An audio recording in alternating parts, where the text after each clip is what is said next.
You're listening to the best of the bravest. Interviews with the FDNY's elite.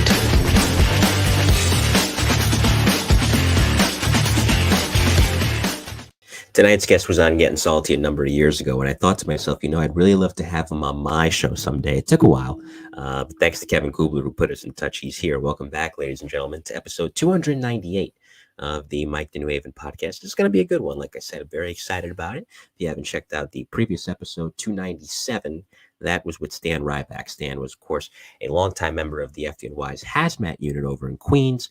Got there in 1994, stayed there through 2002. Good conversation with him. He did 21 years in the FDNY. My next guest, who I'll introduce in a moment, did 41. And I look forward to hearing his story. Shout out to everybody tuning in via YouTube, LinkedIn, and of course, Twitter or X or whatever it is that you refer to it these days. Before we get to our guest's career tonight, a couple of advertisements. And the first thing is my consulting company. Need advice on how to start your podcast? Frustrated with the editing process? Can't find a voiceover guy? Hi, I'm Mike Colón, and I'm here to help. I'm the owner and founder of MC Media Editing Services, your premier consulting company for all things media, where I can offer you consulting advice on how to get started, and once you get started, editing, as well as voiceover work, all for a very reasonable price. If you want to reach me, you can contact me at 917-781-6189 or the email that you see listed here. I'm always available, and I'm always willing to help. Again, 917-781-6189. Why go to some giant consulting firm that's going to charge you an arm and a leg when you can just come to me? If you want to be stress-free, the way to go is to call MC. MC Media Editing Services, your premier consulting company. And the next ad is as I often say, a real sponsor. And if you need a PI, you got to go to my man, Bill Ryan. The Mike the New Haven podcast is proudly sponsored and supported by the Ryan Investigative Group. If you need an elite PI, look no further than the elite Ryan Investigative Group, which is run by retired NYPD detective Bill Ryan, a 20-year veteran of the department who served the majority of his career in the Detective Bureau, most notably in the Arson and Explosion Squad. So if you need a PI to handle anything from fraud, legal services, and anything else that you might require, contact Bill at 347-417-1610. Again, 347-417-1610. Reach him at his website or the email that you see here.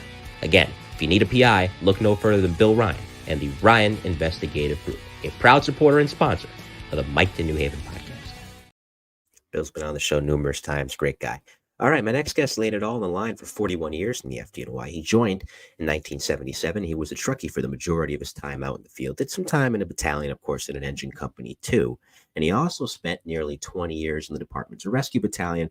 Prior to that, was in Special Operations as the commander of Squad Company 1 out in Brooklyn, one of two squads in the borough, one, of course, which has been in existence since the 70s, and Squad 252, which was formerly Engine 252 until that revamping in 1998. Like I said, somebody I've been looking for a long time. Tonight he's here, and that for this volume 53 of the Mike the New Haven miniseries, The Best of the Bravest, interviews with the FDNY's elite, is retired FDNY Deputy Chief Donald Hayde. Chief, welcome. How are you? Hi, Mike. Thanks for having me. No, thanks for being here. Like I said, really been looking forward to this one, and a lot of people in the chat have too. So before we get into your career, where'd you grow up, Chief? Uniondale on Long Island. Uniondale. Center of Nassau County. Did you have any inclinations early on you wanted to go on the job? Was anybody in your family on the job? They weren't on the job, but my grandfather was a founding member of the Uniondale Fire Department. My father was a member, lifelong member, ex-chief, former commissioner. So kind of grew up around the volunteer firehouse, like a little firehouse brat, and just came to love it. And, at an early age, first, second grade, just knew I wanted to be a fireman in New York City. And, that's where I kind of set my goals on. And, thank God everything seemed to work out. Mm-hmm. I'll say it did. Did you volley at all before getting onto the job and even after getting into the job? I kind of grew up in Uniondale. I was in the fire department there.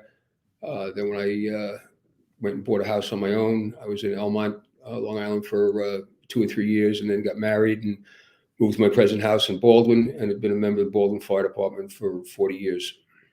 Very nice. And you mentioned, of course, getting married. Shout out to Mrs. Hayde, who sorted out some technical difficulties before the show. So shout out to her if she's watching. We certainly appreciate her doing that. And for those of you in the live chat, if you have a question for the Chief, submit it, and I'll make sure I get to it at the appropriate time. So coming on to the FDNY, what's interesting is this is right as the war years is kind of reaching its peak. People regard the peak of it as 64 to 78. You're at the end period of the war years, but it's not to say that fire duty is going down. There's definitely still a lot of it to go around in the city, and the city was going through a rough financial time too, because part of the reason was arson for profit was king. So you get out of Proby school, you go through the academy, and among your first stops was 16 Truck, if I'm not mistaken. You spent the first 5 years between 16 and 26. For those that may not know, where's 16 Truck located, and what was it like? Was it a busy house? It was probably middle of the road house as far as call volume. It's located on the Upper East Side of Manhattan, kind of a Tony neighborhood. It's on East 67th Street between 3rd and Lex. Russian Mission's right across the street. Some of the high value properties are there. Fifth Avenue. The hoi polloi of New York City lives, not too far not too far from the Firehouse. And then, of course, you have the Upper East Side. It's like, where all singles move right out of college. They get their first job and want to live in Manhattan. It was probably middle of the road. And plus, we had the advantage. And usually during the wintertime, there was a lot of work up in Harlem. So we'd relocate up to some of the Harlem ladder companies. And, quite often, while we were up there, we caught jobs, in the tenements up there. So it was an interesting place to be. 16 Truck. But I was just looking for a little more work. And, after a year in 16 Truck, transferred up to 26 and, spent, 4 years up there before I got promoted. What's interesting is that, and you ask some guys this, and they'll tell you they all kind of blend together. But from that time period, listen, like you said, middle of the road, even in a middle of the road house, some good calls are coming in.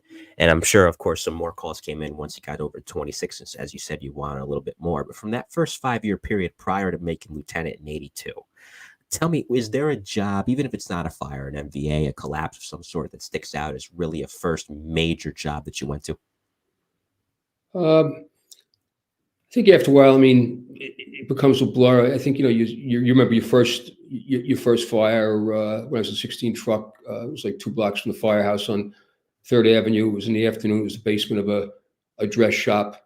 And, it was nice, snotty job. And, I felt I gave a good account of myself. The captain gave me a pat on the back. And again, as a young pro, that's all you're looking for, is to get that first fire under your belt, to try to prove yourself to the guys that you work with, and get some sort of acknowledgement, or at least nobody's yelling at you that you screwed up, or if you did, they give you some fatherly correction. But I would say probably just the first fire. After that, like I said, they all just kind of meld into one. Just a lot of tenement fires up in 26 Truck, and it was fairly busy up there, and some just excellent guys I work with there. The caliber of the officers up there was just outstanding. They were all firemen in the Bronx during the war years, so they brought that experience with them and took it very seriously. And ladder 26 was where Chief O'Regan had been a captain, and he put together the firefighting procedures about ladders 3, where he actually laid out where ladder company members should go, during tenement fires, first due and second due. And that basically was the nexus for all the current fire department books, that, there are set procedures as to where various people are supposed to go, depending on the type of occupancy that the fire is in. And again, it was kind of, cutting edge at the time. And like I said, that Firehouse was where it began, and they took, being in position very, very seriously. And with guys like that, you're kind of a sponge pretty much, and again, as a proby, you're not saying anything in the Firehouse anyway, as it is, unless they're speaking to you directly. It's just kind of the rule of the Firehouse, no matter where you're working. But especially being around guys like that, who were going to these jobs when some of the guys that are coming on the job during this era, your era, were in diapers, it really provides a humbling, sobering perspective. So I imagine, even if they weren't talking to you directly, just with the way they carry themselves, or the things they were doing around the Firehouse during drills and whatnot, you had to be a sponge. And I'm sure you were a sponge during that period. Yeah, and like a friend of mine, Jay Fischler, he's a retired chief, but he was captain of Rescue 2, Lieutenant Rescue 1. We were firemen together in 26, very close friends. And, we worked together up in 26 Truck. And we always say, like, the the officer cadre up there was like the 1927 Yankees, just total winners. And you know, when we get back from a fire, you know, if you screwed up or whatever, again, you were never belittled. It was always you know, constructive criticism. You know, we always critiqued the jobs, and you know, it always ended on a positive note. And you know, Jay Fischler and I always comment on how, you know, when we got promoted, we always tried to take, you know, even though you're always going to keep your own personality and whatnot, but you know, we'd always try to take something of those officers that we work with and try to incorporate it in our own management style and whatnot. And for them, I'll always be grateful. I think they were just great bosses. Oh yeah, and you bring up sports, of course, with the 1927 Yankees. Look at a guy like Wayne Gretzky, to use a hockey analogy. You ask Wayne Gretzky about who his biggest influences were. The first guy he points out is Gordie Howe. He emulated a lot of Gordie Howe's aspects of how he played hockey and brought it to his own style. And of course, he molded it into his own and became a great player, arguably the greatest player in his own right. You mentioned Fischler, and what a guy. I tried to get him on the show a while ago. Unfortunately, he declined, but that's fine. He did not have it. You know, I don't envy what he had to do in 1994 coming in to rescue two, because that's a hard command as it is. It's a great command, but he had to replace Ray Downey. So what Jay was able to do from 94 to 98 before he made chief, just to replace a guy like that, which is by no means an easy thing to do, is incredible. So I'm glad you mentioned him. He was truly a great fire officer. He'd be a great person to get on. I'll see if I can work on it. I appreciate that. Yeah, Jay Fischler, a lot of great stories from his career. So seeing these guys, I don't know if that is what gave you necessarily the impetus to study to be a lieutenant, or did you already know when you came on the job, you know what, maybe not right off the bat, obviously, I got to learn the job first, but one day I'd like to be a boss in this job? Yeah, I don't know. I guess just the idea of looking upon it as a challenge. When I was in 26 truck, a lot of guys were studying, and actually, I was going to college part-time, getting my bachelor's degree. And one of my bosses, Lieutenant Joe Curry, who retired as a deputy chief, he sat me down one day and he said, "Are you going to study for lieutenant's test?" And I said, "Well, I'm busy, you know, finishing up at Queens College to get my BA." And he said, "Listen," he goes, "the lieutenant's test only comes once every 4 years." He goes, "You can always go back to school." So, you know, I mulled it over. He was right. I talked it over with my wife. So I took a hiatus from school and, you know, gave it like 18 months to study. And, you know, I was, you know, had like an average mark, I suppose, where I used my vets points and got promoted in the first class, which I was fortunate for.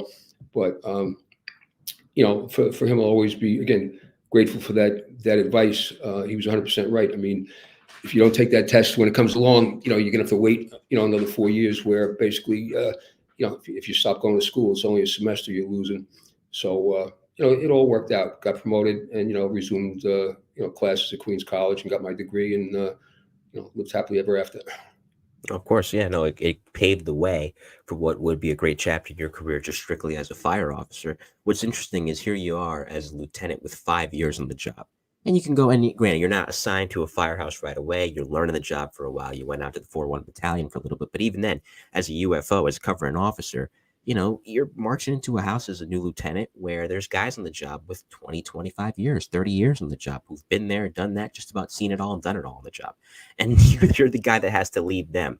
But you lean on them. You try to learn from them. And of course, you know, that they try to help you as best they can. So tell me about just that year before you found a permanent assignment, about learning. You talked earlier about taking things and bits and pieces from the fire officers you started out with, but as far as honing your own style, what helped you during that year? I don't think I wasn't too worried about the fire end of it. Like I said, we were fairly busy up in 26 truck, you know, in the hauling companies at that time. I guess it's just the idea of, you know, being at the time, I don't know, 29, 30 years old, getting promoted.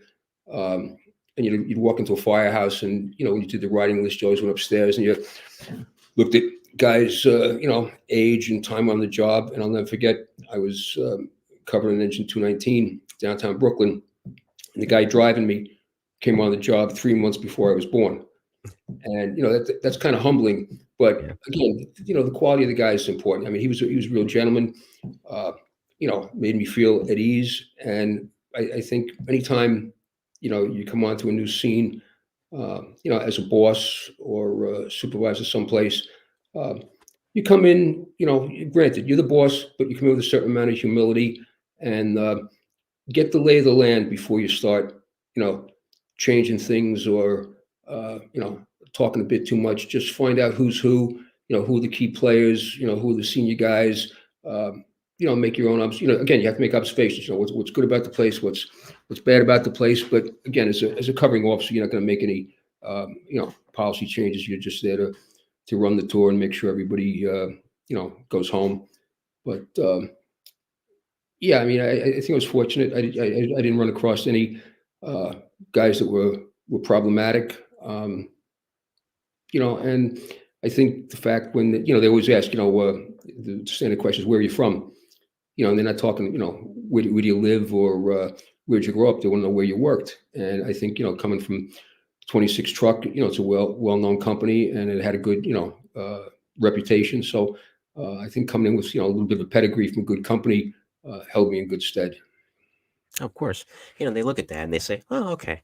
Yeah, because naturally, if you're coming from a company that's not doing anything, middle of the road's fine. But if you're coming from a company that's regarded in Firehouse circles as slow, it makes the guys, even if they don't say it outwardly, go, But as you mentioned, 26 Truck being what it was, the ears perk up and they understand, all right, this guy's been there. He's been in the wars. He's been in the fires. There'll be a lot more during the course of his career. Like I said, he only had 5 years on, but at least we know he's testing. That's, I'm sure that was their perspective, and it paid dividends. You weren't there in 281 long. In 85 is when you ended up going out to the. No, I was what they call UFO. I was assigned there until further orders, not assigned permanently there. There was a lieutenant on a detail down at headquarters. So I think I was in 281 filling in for like 2.5, 3 years. And, I was kind of hoping to get to a truck, and a spot opened across the floor in 147. So I put in for it, and I finally got assigned, on the order to 147. But I actually worked in 281, same house, for like, I guess 2.5, 3 years. So yeah, it's a good spot to go. And this is Brooklyn. And this is, like I said before, any of the Brooklyn guys I always love chatting with, because, and that's no knock on the other boroughs, they're great too, but Brooklyn's the largest of the 5.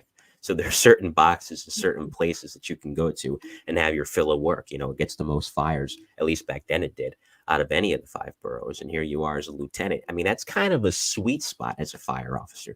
As you said, you're in a good house. There's no problematic guys. They're not giving you a hard time. You're enjoying it. And you get to go to a lot of different jobs and really put those skills to this test. And not only that, if you get any new guys coming in, you can train them. So, as far as where one can land as a fire officer, that's a fireman's nirvana, I imagine. No, it was a good spot, especially, 147 has a very large response area, and other than high-rise office buildings, it pretty much had every type of structure in New York City. A lot of, right around the fires, a lot of Queen Anne, old private dwellings built in the 1880s, 1890s, and plus it was a tiller apparatus, which is kind of sweet if you're a little buffy. Not too many tillers in the city, so that was kind of a unique thing. Yeah, I was going to ask you about that. Yeah, you're right. There's not that many left. And that's one of them where I don't envy the job of the tillerman in the back. Because I always think back, if you ever seen that episode of Seinfeld with Kramer, he just ends up going the wrong way with it. But especially on those narrow streets, I remember Dan Potter and I talking about that a while ago. It's not an easy job, So whoever has to drive that, they got to know their stuff. Oh yeah, 26 Truck, when I was there, we had a tiller, and that was always good when you got assigned the outside man position. You were the tiller man, and it was definitely enjoyable to sit back there and drive. Unfortunately, you didn't have a break, so hopefully the guy up front was doing his job. Yeah, no, of course, that's the most important thing. We're talking with Deputy Chief Don Hayde. This is volume 53 of the Mike to New Haven miniseries, The Best of the Bravest, interviews with the FDNY elite. We'll continue in a second, but let me take a pause real quick to shout out our friends in the live chat tuning in tonight. We got Darren Phillips tuning in from Canada, Peter Pranzo, retired NYPD street crime lieutenant and author, Aaron Cook, Kevin Malone is also here, Jeff Pinkett is here. Let's see who else we got. We got Steve Iarato, Mark Barone, and Nick Palumbo of the NJ Fire Guys, New Jersey Fire Guys, that is. He's got his own podcast. It's coming out soon. Check it out. It's going to be amazing. Looking forward to the guest that he's going to be getting on. So I believe, listen, spending time in the Nut House 111 had to be quite the journey, especially as a fire officer. A lot of great guys there. Tell me about your time there. Yeah, I was very happy in 147, spot open, excuse me, in 111. And again, they were doing a little bit more work. It's more of a economically, at the time, I should say, it was more of an economically deprived neighborhood, plus it was a tower ladder. I wanted to experience that. So I put in for 111 and got it. And again, they were doing a fair amount of work there. Well, it's called the Nut House for a reason. Again, guys, a little crazy. I mean, some of the, again, firemen in general, I think are crazy I don't mean that in a pejorative sense, in a good way. But they were a good group, took the job very, very seriously, were good at what they did, and really enjoyed my time there. Yeah, no, it's one of the premier houses in the city. It's one of the most well known, as far as the nicknames go, at least, that people automatically point to. If I'm not mistaken, this is in Flatbush. So tell me, was it more the same in terms of structures, Queen Anne's or Cocklofts that you had? 147 is in Flatbush, 111 is in Bed-Stuy. Oh, 111's in Bed-Stuy. Okay, yeah, I got that mixed up. My apologies. So here in a place like Bed-Stuy, was it more the same in terms of structures that you saw when you were in 147 previously, or a bit of a different makeup building-wise? 111 was primarily brownstones. If we went over towards Bushwick, row frames. And like I say, it was, crime in the area was prevalent. Crack was big at the time. I wound up getting my one day there was an altercation across the street, and I never used to park right across the street from the firehouse. And I had a beat up Mustang I used to take to work, and I'm up in the office and I hear this commotion, so I slide the pole, and there's a car in the middle of the road, and guys have jumped out of it, and there's a guy, and I don't even realize it's my car. They have this guy up against my car, and they're trying to hit him with golf clubs. And this guy's doing a pretty good job bobbing and weaving. And, they keep missing him. And like the side window of my car goes out. They hit it with a golf club. They go to hit him again. They miss. Back window goes out. And then there's a guy on the sidewalk, and he pulls out a Mac 9, Mac 10. He pops off about 3 rounds. And when that happened, we all just kind of scattered, ducking for cover. And, one of the guys finally says, "Man, they're really screwing Hayde's car up." And then I realized, holy smokes, they're right. That is my car. And, when I went out there afterwards, like I said, 2 of the windows were out, and I looked, there was a bullet hole. Like when the guy was popping a few rounds off, I guess he shot low one time, and, a bullet went through the roof of my car. And that was interesting. But again, fire wise, I mean, there was a fair amount of fires. The buildings, like I said, were brownstones. So, it's all, wood inside. And when they get going, they're very challenging fires, and guys there made a lot of good moves. We had a couple medal winners out of the firehouse when I was there, so it was definitely a high activity place, and the guys were, guys knew their job. I love how you put that. That's why I was laughing. Yeah, that was interesting. Just casual bullet hole in the top of my car. Just another day in Brooklyn back then in the 80s, and really, like I said, the city in general was a wild place to be. Yes, it was. I just said to my wife, I was more concerned at that time, I think, having something happen driving to or from work than actually being involved in, going out to jobs, because it was just sketchy. I mean, there was stuff happening in the streets all the time. So you just had to keep your head on a swivel and, just watch yourself. I'll say.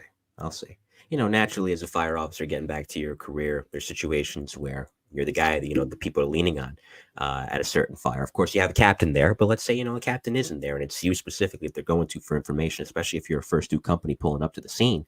A lot is falling on a fire officer in that moment, both literally and figuratively. So is there, and I know you said earlier it's a blur, but I'll ask anyway, is there a job from that particular time, or a couple of jobs even, where you said, you know what, for being a newer, not a new, because by this point you had a little bit more time on, but being a newer fire officer, I'm really glad I handled this the way I did?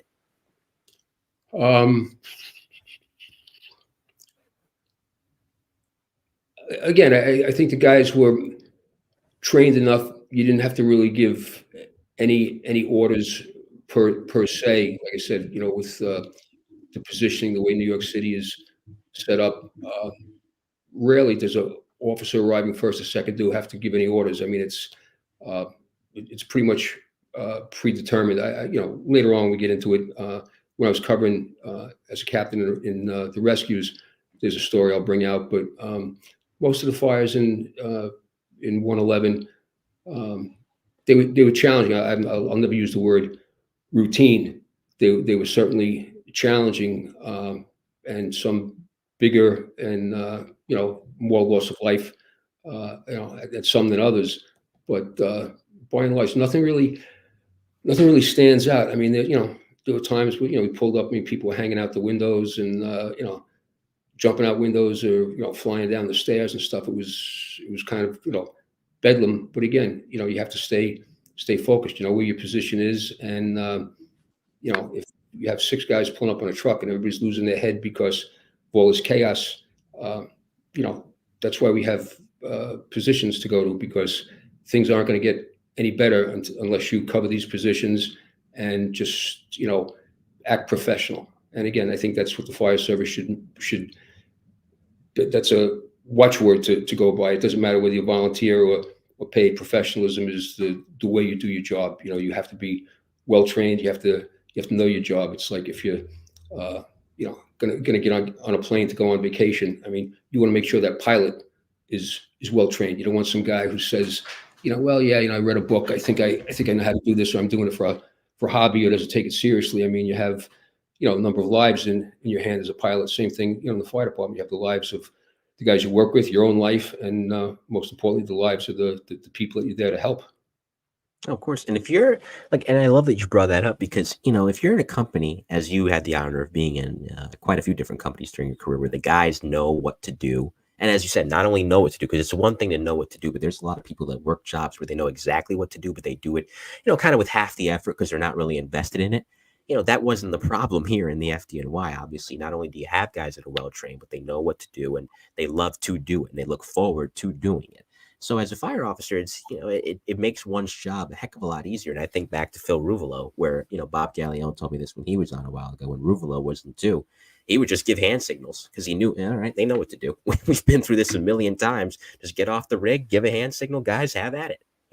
If something's going wrong, tell me. I think one of the things, too, that tells a lot about a company is, again, we were fairly busy. So, when you went to a job and you came back to be a relocated company there, and it was a good job, the chief would give you an hour. They say take time. You take an hour to kind of get it together. It was really bad, 2 hours to get cleaned up and whatnot. But, I really can't remember time in 111, like when the chief gave us time. We never really took time. You'd just come back to the firehouse, tell the relocator, like, all right, you're up, we got it. And, as Murphy's Law, sure enough, as soon as they left, another job would come in and you're all beat up and dirty, but the guys, they were highly, highly motivated. They just want to go out and do it again. I think, that's telling about a company. Oh yeah. Listen, a lot of preparation goes into it, a lot of passion too. And it's not even the jobs themselves. It's all the time that's spent in quarters doing this training, and not even necessarily evolutions as much as it is sometimes just having discussions at the kitchen table. Those are the moments, and I'm seeing this now working in a firehouse on the civilian side of things, as I've done for almost about a year now, just how invested the guys in on that level alone, where, casual conversation. Okay, let's do a size up at this building. What do we see here? What did we observe? Even if the building never has had a box alarm happen there, what would we do? And, when the time comes and there's a box alarm there, guess what, guys? Know what to do. Yeah. And again, when I got to 111, there were guys with my amount of time, maybe a small amount, with more time than me. And then, some guys with less time. And, there were a few things that, I thought maybe we should change. And again, there are some little nuances that are different between companies that work, let's say up in Harlem, where they're dealing with 6- and 7-story tenements versus, in Brooklyn and Bed-Stuy, East New York, where it's brownstones and row frames. But again, as far as making any changes, again, you tread lightly, and you try to offer again, even though you're the boss, the implied order, you try to make change slowly, because most things firefighters don't like the way things are and change. So kind of a dichotomy. Yeah, that's true. I've heard that saying quite a bit. 1992, you make captain, which is bittersweet, because on one hand, this is great. You're another promotion. On the other hand, listen, you're leaving a great house, which is not easy. So it's kind of a double-edged sword there. One's aspect's positive, another one not so much. But nevertheless, in the 2 years prior to getting Squad 1 in 94, I believe, where did you work? Well, when I got promoted from 111, I put in for the 3rd Division to go into Midtown Manhattan. And, coming from Bed-Stuy, when I put in for it and I got it, a couple of guys I work with said, what are you nuts? What do you want to go to Midtown Manhattan for? And I just said, well, it's just to round out the career. I mean, I think Midtown Manhattan is more of a thinking man's game. When you talk about a having to give orders, even though positions are predetermined for, our 5 or 6 basic buildings in New York City, Midtown and Lower Manhattan are very, in my opinion, very scary in that it's just a massive amount of building. I mean, it's a vertical city, and plus, like anything south of 14th Street in Manhattan, it's the oldest part of New York City. So many old buildings, loft buildings, been renovations. What you pull up to, once you get inside, it may not be what you think it is. So sometimes in that situation, you may have to do some thinking on your feet and make sure you're giving good reports to the chief. Let him know we've hit a bit of a we have a little bit of curveball going on here. You want to let them know that before things start to go sideways.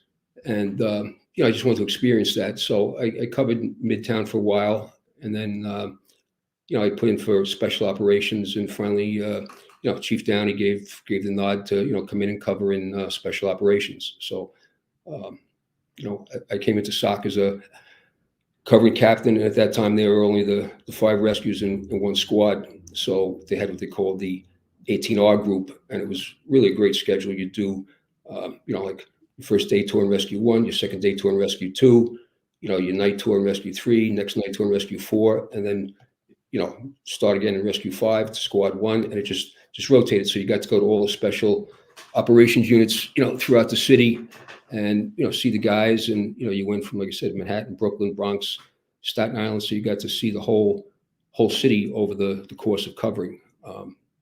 Whether it was lieutenant or captain in SOC or not, I never minded covering. I always thought it was a new adventure. You're going to see a new part of the city. Meet new guys, bump into old guys you haven't seen in a while. It's a little onerous as far as having to carry your gear around and sometimes schlep from where I live to Staten Island or up to the Bronx. But again, that's all part of it. If you love the job, small price to pay.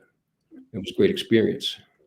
And maybe this is like asking who your favorite child is, but nevertheless, of the 5 rescues, not counting Squad 1, which I'll get to in a second. Nope, not going there. You read my mind. It's like my kids. I love them all equally. Okay. Well, no, listen, I respect that. So I'll tweak the question a bit. Of the 5, what were the aspects of each that you enjoyed the most? I guess the specifics of each borough. I mean, Rescue 1, you had a lot of weird emergencies where you pull out all the crazy tools. Rescue 2 was a little more fire duty oriented. Rescue 3, again, fire duty, with bigger buildings. Rescue 4, I mean, it was a huge borough. Plus there was more between that and Rescue 1, more water, I guess, related incidents. And Rescue 5, I mean, again, it was a little more suburban setting, but you had things like shipyards there and things like that. So they all had their own specific challenges. But I think the commonality to it was all the guys in special operations. They were, again, highly motivated. They wanted to be there. They wanted to learn more. They wanted to be the guys that came in with the the crazy tools that you needed, those tools and that expertise to solve a particular problem, whether it was a trench collapse or a building collapse or what have you, or a dive job. So again, they were all like enjoyable, very enjoyable. I can imagine. It's the pinnacle, in terms of each borough getting to work in a rescue company. And obviously, listen, each borough is going to say they're the best, and they're going to have their reasons why. I remember reading in The Last Man Out by Tom Downey, the late Chief Downey's nephew. Rescue 2 used to call themselves, and I don't know if they still do, The Rescue, when guys would pick up the phone there, which would irk the other rescues. But, listen, yeah, everybody's got their claim. It's to be expected. God rest his soul, Timmy Stackpole, who I had the privilege to work with in 147, and then he went on to Rescue 2, and unfortunately, died in the trade center. Like he used to say, like, when you come to work, you should think that day that you're working in the best company in the New York City Fire Department. And Timmy and I spent a lot of time up in the office talking and whatnot, and you couldn't find a better fireman. But that was a great philosophy. You're working someplace for the day, you come into work, you should have that positive motivation that we are the best company in the New York City Fire Department, and we're gonna get the job done. Mm-hmm. And when that story of Tim Stackpole is told, I'm glad it's told as more of a triumphant one than it is a tragic one. Is his death tragic? Yes. But there's a guy who could have easily been put off the job with the injuries he suffered in Atlantic Avenue in 98, but fought his way back. And that's the epitome of a fireman right there. He was an absolute warrior. So thank you for mentioning him, because he was great. And I believe that morning he responded. I think this is what Commissioner Von Essen told me. And I'm not sure if this is correct. I'm sure it is. But he responded from the medical office, if I'm not mistaken. Yeah, I think he was, last time I recall seeing him, I think he was working at headquarters doing mask fit tests, and he was, just about ready to go back to the field. But I think that is where he was working the day of 9/11, if I'm not mistaken. I could be. It's been a long time. But again, Timmy was, very, very highly motivated. And like I said, when I worked with him in 147, and I'd see him at jobs when he was in rescue too. He was just one happy guy going to fire. So that's what he lived for, and he was very good at what he did. It was always good, like working with Timmy. You never had to worry about having to drill in the firehouse, because he was always one of the first guys who stepped up. Yeah, let's drill today. Let's go out. Let's do something. And a pleasure to work with. And it's the job's definitely a plus. Yeah, no, of course. And that's a family of service right there, because I know his brother was an NYPD detective. His brother was actually shot in the line of duty. So, there's a family that has definitely given a lot to New York City. Pardon me for a second. Excuse me. Squad 1's unique compared to the other squads, in that the other squads obviously were previously engines. They got revamped and remodeled into squads in the summer of 1998. But Squad 1 came into existence during that late 60s, early 70s period. So by the time you got there in 94, it's just about a quarter century old. So it's got some history to it, which makes it a unique place to work. So at least pre-1998, when 252, as an example, as I was mentioning my introduction of you, became the squad, what was the exact function? It was a special operations squad, yes, but what were you guys doing, not only in Brooklyn, but citywide, if at all? Yeah. Well, Squad 1, I forget when they got disbanded, but they were reinstituted in December 77. And Captain Downey, who actually was an instructor at Proby School when I went through, he got appointed as the first captain there in 1977. And basically the function of the squad, even though it was an engine, which what squads always were, they operated pretty much at the behest of the chief. Like you'd come into a working fire, and unlike a first due engine or truck that already has a predetermined position to go to, it was almost like a free safety. Report into the chief, and wherever he felt he had a gap in the operation or needed more manpower, whatever, he would send you, or just give you 1, 2, 3 tasks as an officer, and you could divide the company up. 2 guys go here, 2 guys go here, 3 guys go here, 3 guys go here, whatever. And it was kind of just filling the gaps, because again, if you pull up to a bad job, and I used to caution guys, even after the other squads were formed and the rescues, we're coming in maybe 2 or 3 minutes after the first units arrive there, and a lot goes on in those 2 or 3 minutes. You're not there, and maybe guys have their hands full, and it's easy after the fact, I suppose, to say, well, they missed this, they missed that, but we weren't there in those first 2 or 3 minutes. So that's our job, to fill in the gaps, and pick up the slack, because maybe they had jumpers, reported people trapped, what have you, and you fill in those openings that maybe weren't covered due to circumstances in those first 2 or 3 minutes.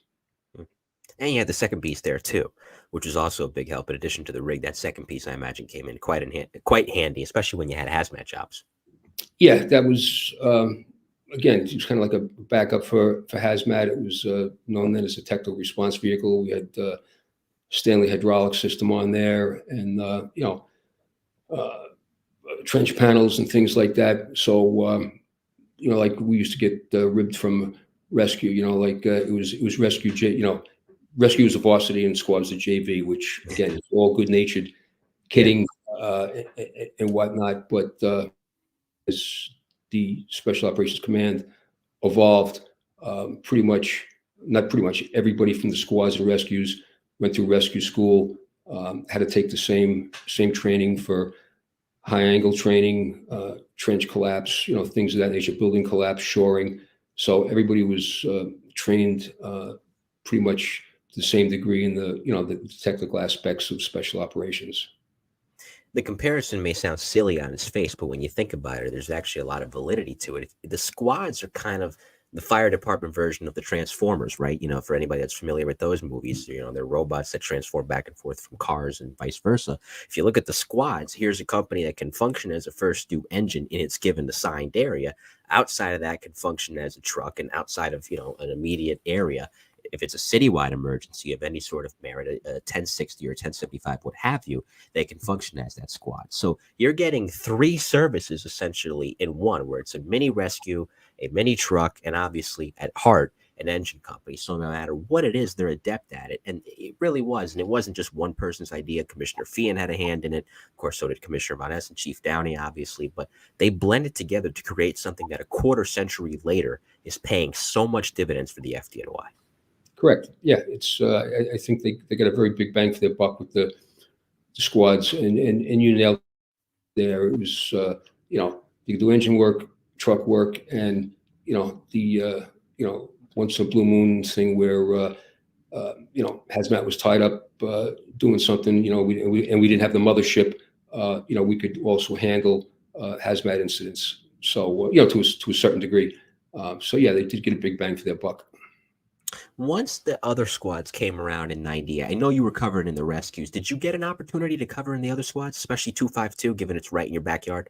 I was already assigned to Squad 1 when the other squads were formed. And matter of fact, I was on vacation when the other squads were formed. And I remember Eddie Garrity, again, another great guy we lost in 9/11.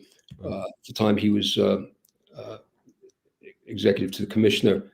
And he called me up at home, and we lived near each other. We would socialize once in a while, and he was apologizing. He said, "Geez, I'm sorry. With the other squads being formed, you guys are losing, certain battalions in Brooklyn and whatnot." And again, I was on vacation, so I didn't really grasp it.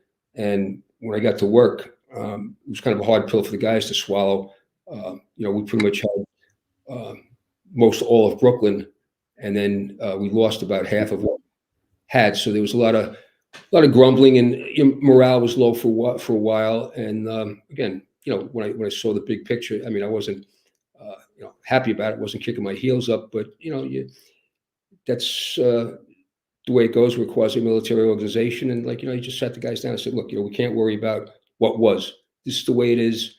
We have a marching orders. We'll just continue to operate the way we always have. And granted, maybe we're not going to be going through as many working fires because 252 is now taking a chunk of it. But again, it was a short-lived depression, I would say. And Steve Rasweiler, who was the first captain of 252, we're friends. We've known each other for years, and there was a little. I'd say good-natured, but we were trying to fight to get certain boxes back that we thought we were closer, and again, Steve's a gentleman. I called him up. I said, "Look," I said, "you'd be doing the same thing." I said, "I'm just being upfront with you. I'm sending reports in. I think, here at the east end of the 3 Battalion or what have you, we could make it, quicker to these box locations than you can. And, just being upfront with you, I'm going to try to put in for it." He goes, "No, I understand. And, sometimes we won, sometimes we lost, but, decisions made at headquarters. And, again, we're a quasi-military organization. So, once the decision's made up there, you just, salute, say, aye, aye, sir. And, we take it from there. So, you can't cry over spilt milk. But Right. It was never contentious between, us and 252. I think, Steve and I handled it well. Like I said, we knew each other for a long time prior to becoming captains. We knew each other before we came on the fire department. So I think we had that going for us. Yeah, of course. And after he left, you get a great guy like Eddie Metcalf in there, who's also an excellent officer, and that helps things. And you go across the board. Jerry Tracy's over in 18, and there's many other great officers along the way to where you put egos to the side and you're able to work together. And I think, again, it was something that I know was difficult at first because you're taking these engine companies and completely changing them almost overnight. Wasn't Squad 1's problem. Obviously you guys, like I said, have been there a while, but whatever growing pains may have existed, I like how you put that. It was short-lived because within a year, it's like, wow, man, what a great idea this proved to be. Now, of course, nobody could have seen or envisioned something to the degree of 9/11 occurring. Of course, terrorism was on the minds of FDNY firefighters, especially those working in special operations. When you came into Squad 1, it was a year after the attack in 1993. But of course, something to that level is entirely different. But when it came to counterterrorism measures, I remember interviewing Chief Richardson a while ago, who I believe he had Squad 270 originally Right. when they were formed over in Queens. And he was telling me Downey in these meetings was stressing what was going on overseas and saying, we got to be prepared for this. We got to be prepared for that. So as far as, I don't know how much of a hand you had in those meetings with him, but whenever those discussions would arise, how much of a concern was terrorism when the squads, again, were first formed, or at least when you first got to Squad 1 in the 90s? I think it was always in the back of our minds. But again, what was going on in the Middle East, it still goes on today. It just seemed remote. I think traditionally in the United States, the fact that we're separated by two oceans, we've always had that sense of geographical safety.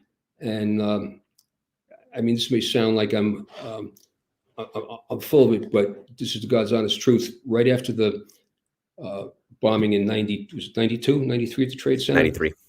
93.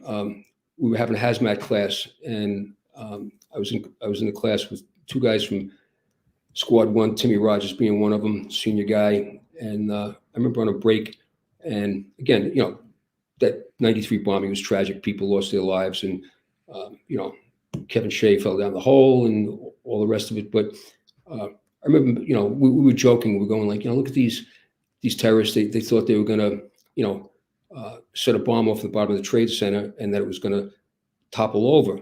And I remember sitting in the class just thinking, and I don't know who I voiced it to, but I said, if I was that adamant about wanting to make a statement, I said, probably the biggest thing to do would be to hijack an airliner and fly it into the World Trade Center. And I just said that off the cuff, and lo and behold, 8 years later, it came to fruition. I tried to put myself in the mindset of, terrorists. And again, if you're willing to give up your life, if you're going to, again, I don't mean to make light of it, but it's the old adage, if you either go big or go home. And what bigger statement could you make than to take, an airline and crash it into the Trade Center? And, unfortunately, that's what they did. And, we know what happened and, what ensued after that. But, I don't know that we were, again, as a captain, I wasn't at high level meetings with Chief Downey at the time. And I think, the mindset in the Firehouse was, well, we're going through the hazmat training and the terrorist training, but, are we ever going to have to put this to use? I don't know. It was just one of those things, like out of sight, out of mind. It just seemed like it wasn't hitting us home. They tried to do something in the 93 bombing and somewhat failed, but they bided their time. And 8 years later, we had the collapse of the Twin Towers. So. Yeah. And real quick, and I'll get back to your career in a second. Some of these guys in Squad 1 that responded that day and didn't return, you knew some of them, like a Robert Cordice, he got there after you had left and gotten promoted to chief in 2000. But when you look back on any of the guys that you did know, and in total it was 12 that day that perished, what are your fondest memories of those gentlemen? Well, they were all great. Pete Carroll, it's funny. His son's on the job now. And, I used to kid Pete, like he was a character. And I said, you're my adopted son. And I'll never forget one time I came back after vacation, and Squad 1 in the office, it's an old firehouse, and the offices have these lockers, like huge walk-in closets. And I remember, I went in there to get dressed one day, and I had pictures of my wife and daughters on the back door, and all of a sudden I see a picture of Pete Carroll there. I'm going, how the heck did this get here? I went downstairs and I said, did you put that picture of yourself in my locker with my family? And he goes, yeah. He said, you keep saying I'm your adopted son. So I figured I belonged up there. So I always kept it up there. And there was him. There was Matt Garvey, who was Marine reservist, great squared away guy. I used to run around Prospect Park with him after work. And, we'd run the park. And Matt was a gunnery sergeant in the Marine Reserves and, really in great shape. And, at the time, I mean, I could run all day, I suppose, at a given pace. But, if I know I'm going to run 5 miles, I set my, sights on 5 miles. But he'd say, you want to do a lap around the park? So we'd do our 4.5 mile lap and we'd get done. He'd say, oh, how do you feel? You want to do another lap? I'm like, oh, mother of God. So like, you suck it up and, drag yourself around again with him. But he was quite a character. And of course, Steve Siller, I brought him over from 156 truck. And, we all know the story about Steve grabbing his gear and going through the Brooklyn Battery Tunnel and whatnot. But he was a great guy, highly motivated. And again, all these guys. I mean, it was Gary Box, Mike Russo. Again, I don't have all the names in front of me, but I can see their faces. And again, I took that, very much to heart. When I got promoted, they just gotten a new captain there, and then I think, the Amato got killed. Jimmy Amato. Right, Jimmy. And, I guess the fact that I was, during 9/11, I got promoted to chief, but I was at headquarters. So I really didn't have a company or any place to identify with. So, I mean, I gravitated back to Squad 1. And, again, this is a very, bit of a personal story. In the ensuing days, a couple of days afterwards, they still didn't know, they didn't have a real head count on who was missing. And with the Squad 1, and a guy I was pretty close to there, Dave Fontana, we were both World War II history buffs. Spent a lot of time, talking with Dave about our love of World War II history. And he lived in the neighborhood. And again, I wasn't aware of who was missing yet from Squad 1. And I come into the firehouse, and his wife is there. And I kidded her. I said, Marion, I said, where's Dave? Home with the baby today? And she looked at me and she said, Dave's one of the missing. And I said, holy, I can't, I just went upstairs in the office and I lost it, and I forget who the lieutenant was. I think it was Dennis Farrell. He comes up and, like I said, I'm up there losing it. And he said, come on downstairs, Marion wants to talk to you. I said, I can't go down and talk to you. I said, I put my foot in my mouth. I didn't know he was missing. So I kind of got it together, went down, and, we had a little bit of a hug fest and whatnot. But again, it was just crazy time. You didn't know who was missing. And I was kind of out of loop working at headquarters at the time. It's where myself, Tommy Richardson, and a bunch of the guys got promoted off the bottom of the Chiefs list, got sent for our first year after we got promoted. But it was just a crazy time. But whatever. Yeah, no, you got through it. And there's a photo of Gary Box actually rushing to the job. He's in the tunnel because the rig got stuck in the tunnel in traffic. So he gets up. Steve Siller, yeah. There's also one of Gary Box, I believe, too. Right, yes. Yep, where he's running. And there's a photo of Brian Bilcher, too, on the side of a truck. It's not a rig. It's just a Ford Expedition that was going down the street. He hopped on the side of it, got off, and went into the towers and did not return. So you see the dedication right then and there. And I'm glad you talked about those guys. And again, much like it was bittersweet with you making captain earlier, as we talked about in 1992, because you're leaving a great house. On one hand, I mean, like I said, in 2000, here you are. Congratulations, Donald. You're going to be a chief. But on the other hand, man, I really love Squad 1. So I imagine that had to have been a really tough day for you. Yeah, I think anytime you leave a company, it's tough. You don't want to. I mean, some guys, and God bless them, they turn promotions down for various reasons, either financial reasons, or they're 110% happy where they are. They don't need the extra money or whatever. But it's tough to leave. I mean, you want to go on with your career or try something new, but again, it's like leaving family. But on the other hand, I think the fire department is such a big family. You never really leave people. You still see them. You go back to reunions. You see guys at social functions, and you can always drop into an old firehouse. And as long as you're not gone too long, there's always somebody there that you work with. So as big as the FDNY is, I think it's a pretty small family. Before I continue, I forgot to mention Garrett Lindgren from Rescue 3's in the chat. He says hi. Oh, Somebody you remember very well. Yeah. Great guy. He's been on the show before. Now, the Rescue Battalion's interesting to me, and it's an interesting time for you to get there. You got there in 2001. As you said, you were promoted during that time after the crisis. So for those, again, not familiar, I'll tweak the similar question I asked you earlier. Within the realm of the FDNY, what exactly encompasses, what is the function of the Rescue Battalion?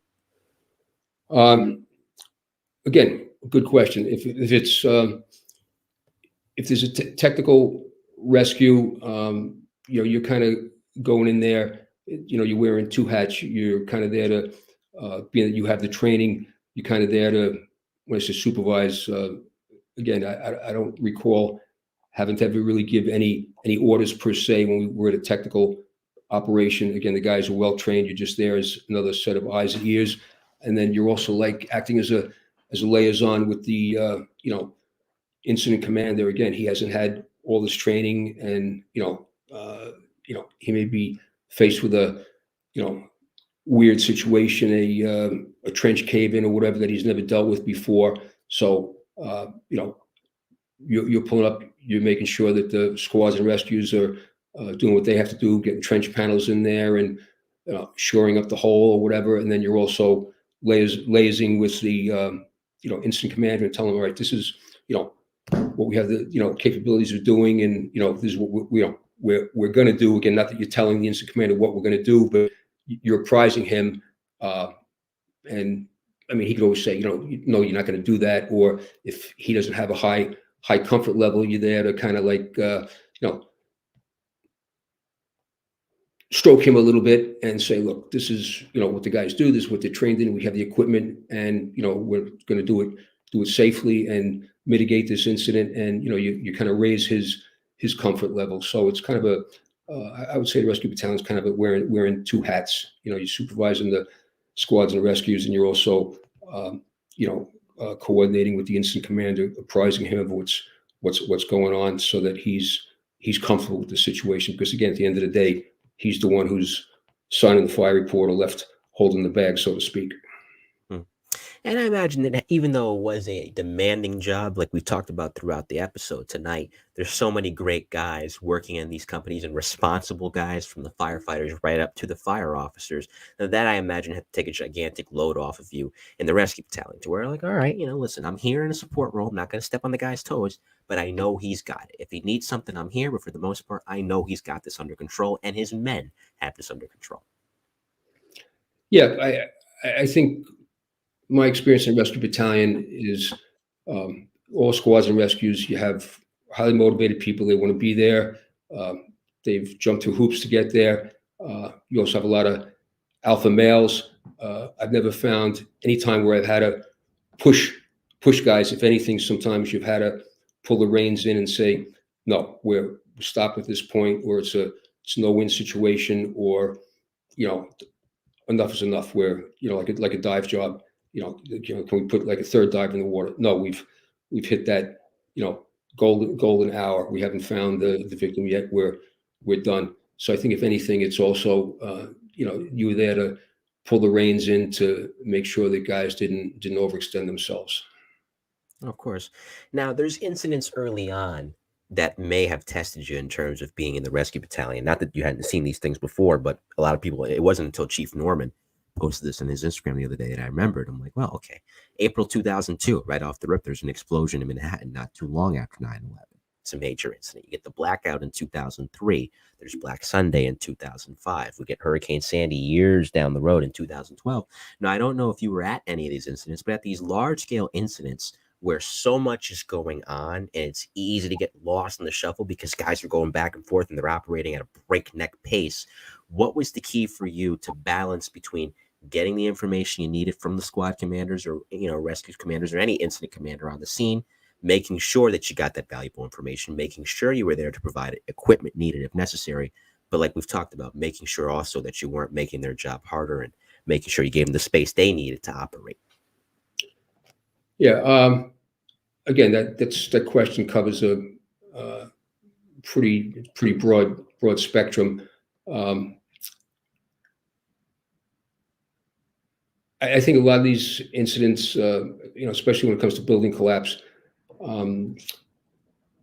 you get to a point where we've, searched, as much as we legitimately can without creating another loss of life amongst fire department members, and knowing when we've done as much as we can do with the equipment we have. It's like going with, like I said, building collapses, crane collapses. Sometimes you get to that point where we just have to get in the holding pattern, and heavy equipment comes in, and then we have to coordinate with construction companies and whatnot, as to what's going on and how we're going to do debris removal. And I guess maybe one of the examples I give is we had a Department of Sanitation sander go through the 4th floor wall of the garage in Queens one time, and the vehicle was hanging out the window with the driver in it, and first arriving units put a tower ladder up, and I don't even think they got the bucket to the truck yet, and this the sander didn't have any doors on it. This guy just jumped into the bucket, and again, making sure he was out and that the area below was cleared. It was kind of okay, let's hold on and see what's going on here. It probably took us an hour and a half, 2 hours to set up grip hoists and things on the back of the truck. We had to wait for a crane. We were fortunate enough to have one around the corner come in, and we had to coordinate with the crane operators. We slung the front of the truck, and we had fire department members in the back, using grip hoists and whatnot. So it was a very coordinated operation to lift the front of this truck up that was sticking halfway out of the building with the crane, and at the same time pull it in gently with the grip hoist. And there's a lot of coordination between the fire department, our command structure, plus the civilian contractors. But again, it can't walk without any further damage or loss of life. So a lot of these big operations that people look at, again, should eventually get to a point where it's, okay, we're in a holding pattern right now. We've searched as much as we can without, putting people at undue risk. We've either recovered live victims or recovered bodies. And now, again, the fire department doesn't have heavy equipment or records or things like that. We have to wait till outside agencies come in and start to coordinate with them. I mean, if that answers your question. It does. And I appreciate you covering that. And I know it was a lot to cover in that question, but of course I had a very curious observation there, and I wanted to share it with you in hopes that you could cover it, and you did. Now, for context on that job that you just mentioned, I had heard Kevin and Lou talk about it on Getting Salty before. For those of you that are not aware of it, this is what this job looked like. So this was going to take a while to mitigate, but you guys mitigated it. And I can see why that poor guy jumped right into the bucket. I would too if I was in his situation. And I think one of the good things I took away from that job was we took our time. And again, I'm no engineer, and I'm lucky I can cut a 2x4.5 straight, but I had a game plan in mind as far as hooking the grip hoist up in the back and the crane in the front. I was lucky enough to have Joe Jordan was working in one of the squads that day. He's an assistant chief right now. He's a certified engineer, and I had a game plan. We kind of put that into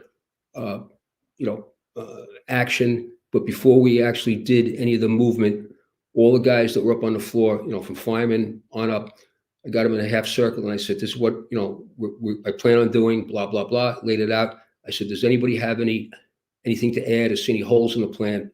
And one of the senior firemen in Rescue 4 turned around and said, "Hey, there's a drum over here with soap. Why don't we take some soap? It's liquid soap. Mop it out on the floor to lessen the friction, so it's going to be easy to drag the sander back in." I said, "You're 100% right. Great idea." We did that, and again, the operation went smooth as silk. But again, we took our time. I laid the plan out to the guys and kind of asked anybody for any input. Do you see any holes in the plan, or do you have anything to add to it? And that little point by John Gaines was the guy who said, "Yeah, let's put some liquid soap on the floor," and we did it, and it definitely helped the operation. And again, Joe Jordan was there, who I sought his advice. Again, he's a professional engineer, things worked out very well. Thankfully. It looks like something out of a cartoon, but it's real. Yeah, it was like a Godzilla movie. When I pulled up to that, I was like, you got to be kidding me. Like, who dreamt this up? Anything can happen in New York City, and as you well know, across your career. Now, a couple more questions before I get to the rapid fire. You're often monitoring, even if you're not in a position to command, what's going on around the country or even the world, and especially in a city like New York, where a job like that, for example, anything that can happen sometimes or most of the time will happen. What was going on? Was there anything, I should say, around the country that was happening that made you kind of reevaluate? Okay, are we prepared for this? Do we have the equipment for this? What are our tactics for this? Yeah, I don't know that we were, again, even being in the rescue battalion, I somewhat felt, kind of down in the chain of command. I don't know whether the fire department was getting as much intel straight up as we should have. I mean, a lot of information I would get through friends of mine on the job who were had somebody higher up on the PD and whatnot, and they'd ask, they'd say, "Hey, did you hear about this?" I'd say, "No." So I don't know whether we were the stepchild and things were just going to NYPD, in law enforcement circles. And again, I don't mean this in a negative sense, trying to get into a pissing contest between agencies. Just No, not at all. I don't know whether they thought it was something that was germane just to law enforcement agencies. But again, if something happened or there was a potential for something to happen, again, we were going to be the ones who were going there trying to fix it or make rescues or do whatever the fire department was tasked with. So I think maybe the intel might have been a little bit better, but that's just my take on it. No, it's good, and that's good insight. And my apologies, I should have rephrased the question a little bit better. I meant in the fire sense. Were there fires from around the country, around the world, or any kind of technical rescue situations that made you look at it? I think most guys that are in a job, whether they're in special operations or not, or just an engine company, a ladder company, it's like doctors. They read the medical journals to stay abreast of things. I think guys try to read things in fire engineering and fire command and NFPA journals. And again, with the age of the internet, basically the information is at your fingertips. I think guys are always on there, looking at different training techniques and looking at different fire videos to see what went right, what went wrong for different departments. So I think that just anybody who wants to be professional, and again, it doesn't matter whether you're paid or volunteer.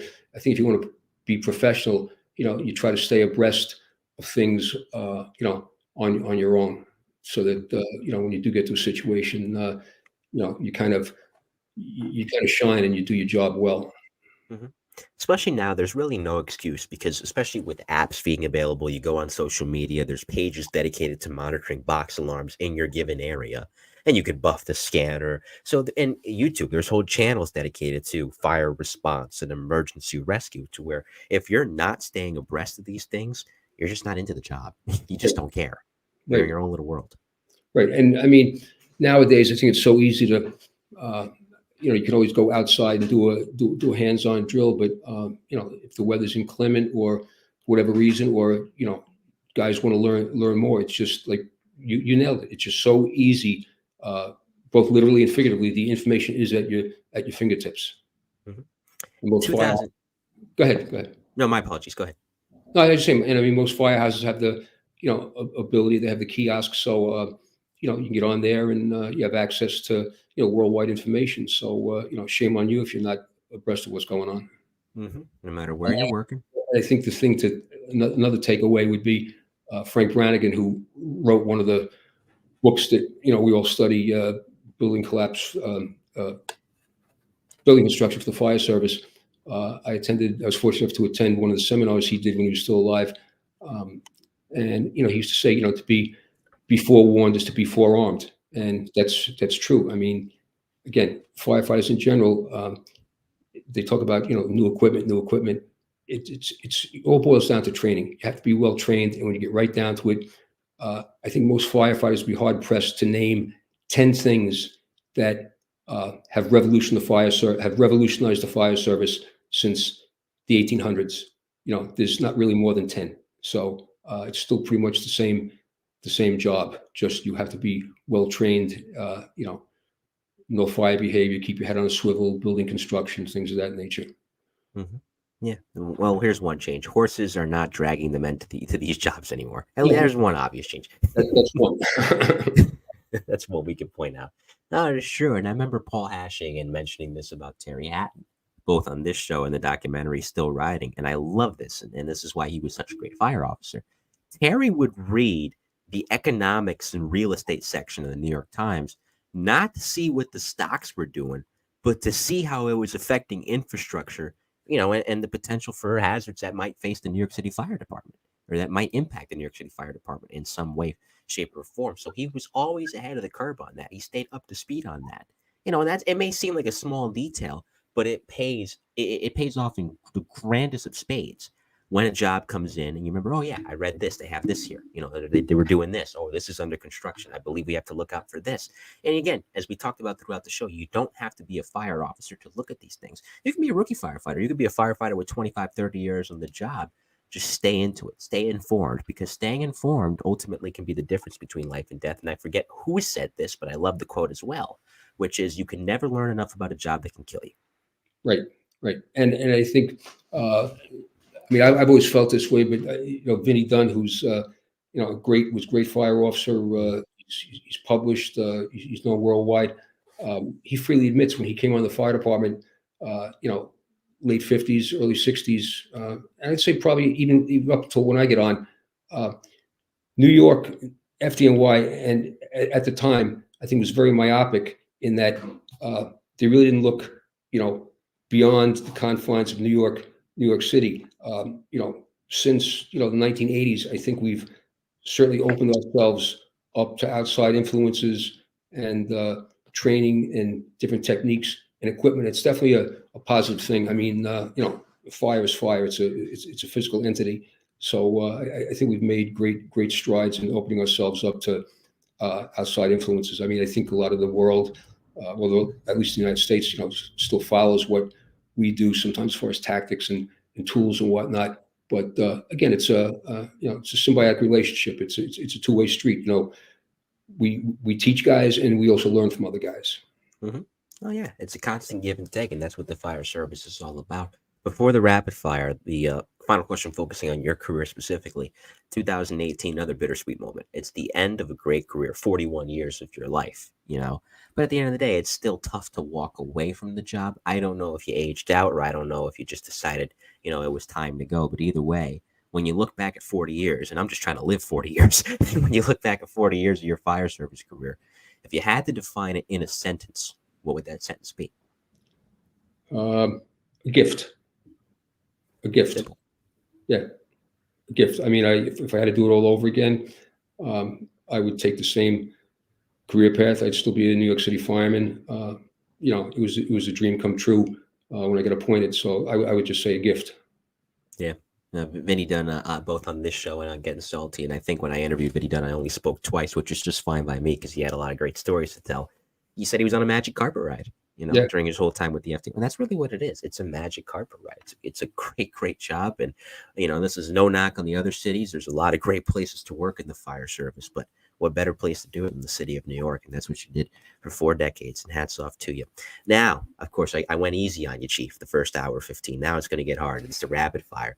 5 hit and run questions from me, 5 hit and run questions from you. I kid, of course, they're not that bad. You can say pass if you want. And the first one is, from any point in your career, and you don't have to say one, multiple can come to mind, funniest call you ever went to? Funniest.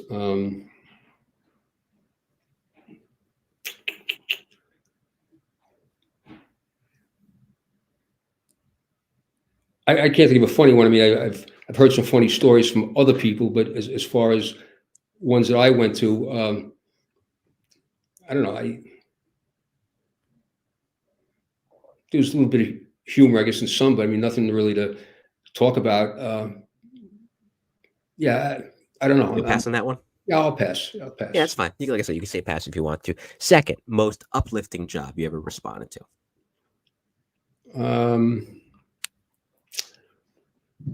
I guess it was maybe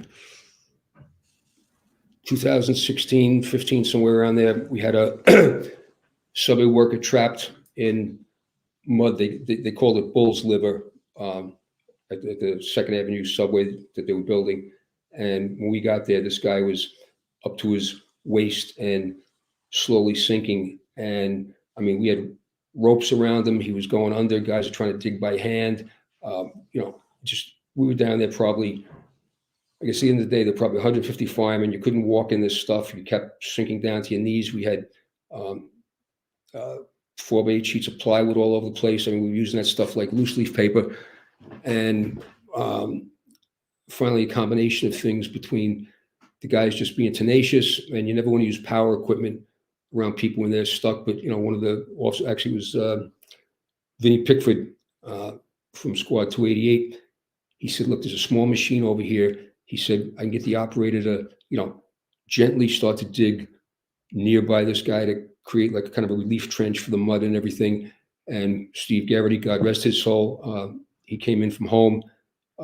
We had a Con Ed vac truck there. And when I first talked to the operator, he said, you're down too deep. I can't get enough suction to suck this stuff up. So Steve came and I told him what the problem was. He goes, well, I'm going to see if we can't get that going. So a combination of all these things working together. I mean, it got to the point where I never felt so helpless. I'm standing there. I said, we're going to lose this guy right in front of us. And, I'm even saying a Hail Mary. And, we wound up getting the guy out, packaged him, got him up. And, a couple of days later, he was good as new. A couple guys got injured. I mean, they were up to their waist in mud trying to dig this guy out, rip tendons and things like that. But I think that was one of the more rewarding things because it was such a off the wall call and it took so long and we were so close to losing this guy. But, through the efforts of everybody pulling together and, taking some suggestions, it had a successful and happy ending. That's awesome. Great work was done. As you said, the men were tenacious. Third, and again, if you want to take a pass on this one, or if you want to say multiple, I'll allow it. Of all the boroughs you got to work in during your career, which one was the favorite? I think I enjoyed Brooklyn and Manhattan the most. Like I said before, they all had their positive things. I guess from my standpoint, I mean, it was probably the hardest to get to Staten Island. So going to Staten Island was, not great. But again, firemen, on the job, a fireman, when you got there, the guys were great. If you had a fire, they did what they were supposed to do. But, I don't have anything that, I wouldn't say. I mean, I spent most of my time in Brooklyn. So that's probably what I was used to the most. But they all had their merits. Of course, each borough is great in its own right. Fourth, favorite bar or restaurant in New York City? Brennan and Carr's for hot roast beef sandwiches, Nostrand Avenue and Avenue U, down by Kings Plaza. There you go. Not a bad choice at all. And fifth and finally, knowing what you know now, if you can go back in time and give advice to a younger version of yourself, what would you tell a young Donald Hayde?